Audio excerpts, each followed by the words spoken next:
Brace yourself. So, we're at number 3.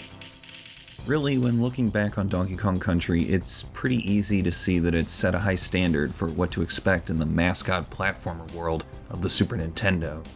Rare was in their element, and they became a hot commodity, one that, based on marketing alone, Nintendo was eager to boast having on their system. Donkey Kong Country was a technical powerhouse, yes, but it was its gripping mechanics and elegant level design that made it more than just eye candy. Its tone was playful, its secrets were tantalizing, and it was all wrapped in stylish art direction and amazing music. I mean, even with the gripes I had with the first game, I like Donkey Kong Country a lot. But that fondness is nothing compared to my appreciation for Donkey Kong Country 2. Rare was firing on every cylinder with the second DKC game, and they made no effort to hide it. Each stage had a careful but fascinating spin on the foundation that Rare built, constantly adding new ideas to the mix, and bringing them together with a honed focus on the platforming. The secrets felt more integral to the design, the art direction was willfully surreal, and on the whole, it evolved far beyond its predecessor in almost every discernible way. Rare's desires to progress the series they established and to push the boundaries of the platformer genre were always on display. I really can't overstate how impressed I am at Donkey Kong Country 2's quality, as late to the party as I was. So, going into the third game had its expectations. How could Rare follow up on a game that polished? Well, Donkey Kong Country 3 Dixie Kong's Double Trouble was even more foreign to me than the last 2 games, and for a number of reasons. I was puzzled at this new Kiddy Kong protagonist who took Diddy Kong's place alongside Dixie. I had no familiarity with any of the new characters or the more free-form overworld. Levels used animal buddies in different ways, and there were plenty of environmental gimmicks that caught my eye. From a distance, Donkey Kong Country 3 was a strange game, one that I really wanted to discover for myself. So I played Donkey Kong Country 3 Dixie Kong's Double Trouble from start to finish, and as I continued onward, wandering the northern Cremisphere, collecting items and finding secrets, I ended up asking a lot of internal questions about it. This game was different, far more than I expected, and I'm hoping that by the end of this video I can explain what I mean. But there's a lot to talk about here, so let's dive right in.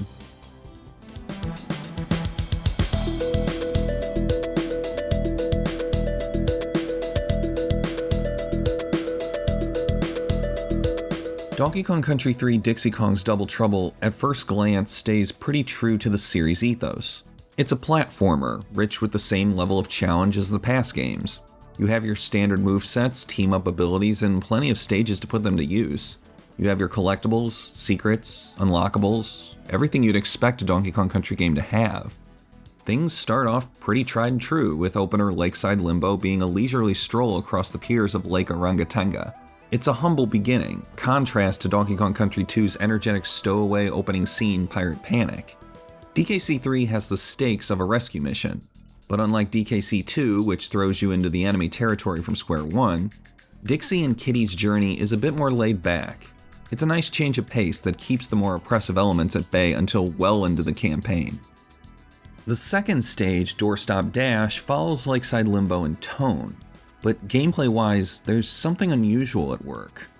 The duo must pull on switches to get through doors before they close. Instead of focusing entirely on platforming and making hazard placement the source of challenge, an extraneous element is at work.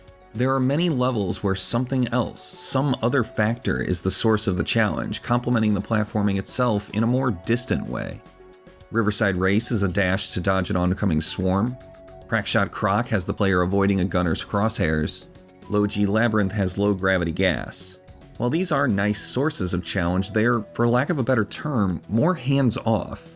Any level can be harder with different physics or an enemy constantly attacking, and by putting an arbitrary limitation on the level's conditions, Rare created a more challenging game without doing much to the layout of platforms and enemies. This makes the structure and the stipulations feel disjointed, lacking a large amount of the calculation that made Donkey Kong Country 2 so much more cohesive. Because of this separation, the gimmicks in Donkey Kong Country 3 are much more tangential. While there are examples of repurposing assets or mechanics under a new context for a gradual difficulty flow, most of the levels in DKC 3 simply throw entirely new gimmicks into stages without much rhyme or reason. Don't get me wrong, a lot of these gimmicks are creative, and I admit that past games were guilty of this as well. but I can't say that the gimmicks in DKC3 are implemented as precisely as they were in the earlier installments.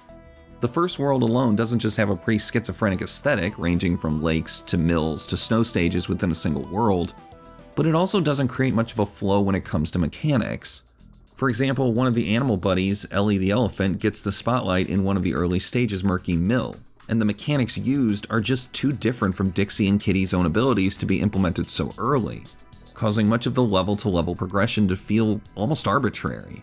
DKC3 has a pretty noticeable deficiency in calculated level progression.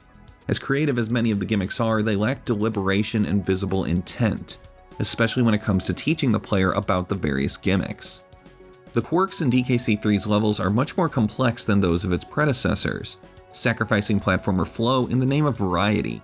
It's a wacky and at times avant-garde design direction, but it's one that ultimately feels scatterbrained, letting its more fascinating moments in before the player has time to truly grasp and embrace their utility. The collectible hunting is another part that feels unfocused.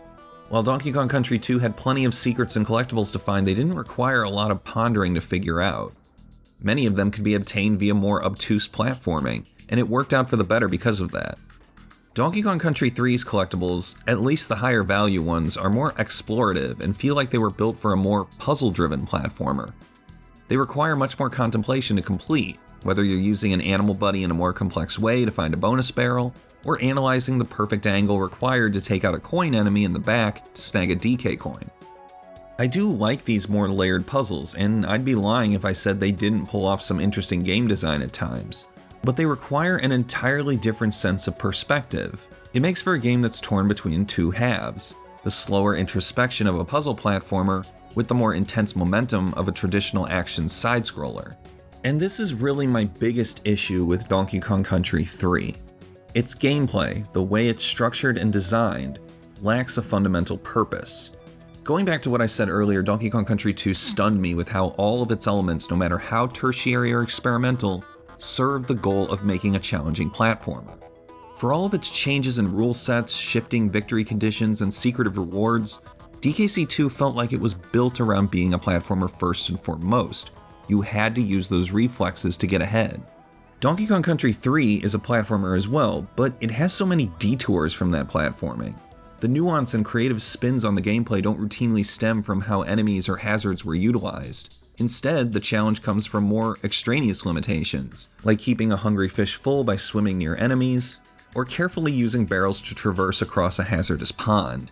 The animal buddies that receive considerable spotlight are ones with strikingly different playstyles from Dixie and Kitty's, like finding ways to attack enemies with barrels as quawks, or taking out troublesome rats so Ellie can progress without getting scared. DKC3 was the point where Rare was trying to develop challenge in more alternative ways that often don't serve the series' platforming ethos. It was a risky move, and I don't think it paid off for Rare as much as they would have liked. And this is all kind of baffling because there are examples of quality platforming design in Donkey Kong Country 3. Levels like Ropey Rumpus and even several of the auto-scrollers like Ripsaw Rage managed to organize hazards in pretty intelligent ways, forcing players to be more proactive with their reflexes. These are gimmicks that require twitch skills over in-depth exploration. They preserve and prioritize a player's momentum, and that's something that I really appreciate seeing. When Rare make it work, they make it work, and it makes the more explorative components to the level design feel strange and kind of distracting.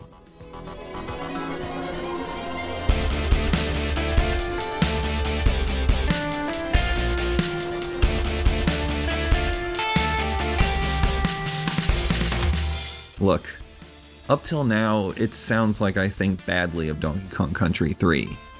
It sounds like I find that its lack of focusing on a platformer standpoint makes it a really weak experience and shouldn't be played. Well, for all I've said, I still think DKC3 is a good game. It retains enough of the persistently polished elements of the Donkey Kong Country series' core gameplay, despite its desire to divert from them.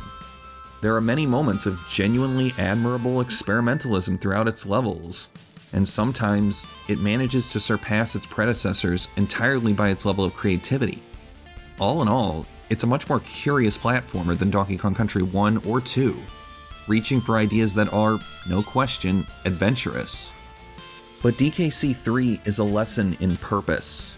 It's a lesson in making a game with a distinctive identity, one whose goal is clear and uncompromising. In striving to expand its gameplay identity into something more introspective, Donkey Kong Country 3 leaves its two halves at odds with each other. It takes guts to move a popular series forward, but there's still an aura of hesitation emitting from this less than revered installment. I honestly wonder what kind of game DKC 3 would be if Rare had doubled down on the puzzles and exploration, and pushed the series into an even more introspective direction. Would it have been better than what we got? Who knows? I think Donkey Kong Country 3 Dixie Kong's Double Trouble was destined to stay in the shadow of its predecessor. Following up on a game so well designed was a Herculean task for Rare, so it makes sense that there would be struggle in living up to a reputation like DKC 2's. But with everything said and done, I gotta say that my experience with this trilogy was definitely something worthwhile. Ups and downs aside, the Donkey Kong Country Super Nintendo series is a part of gaming history that I can't help but value. And while Rare's current state is one of controversial reception, it's too easy to get lost in the memories of the past, especially when they're as interesting as this.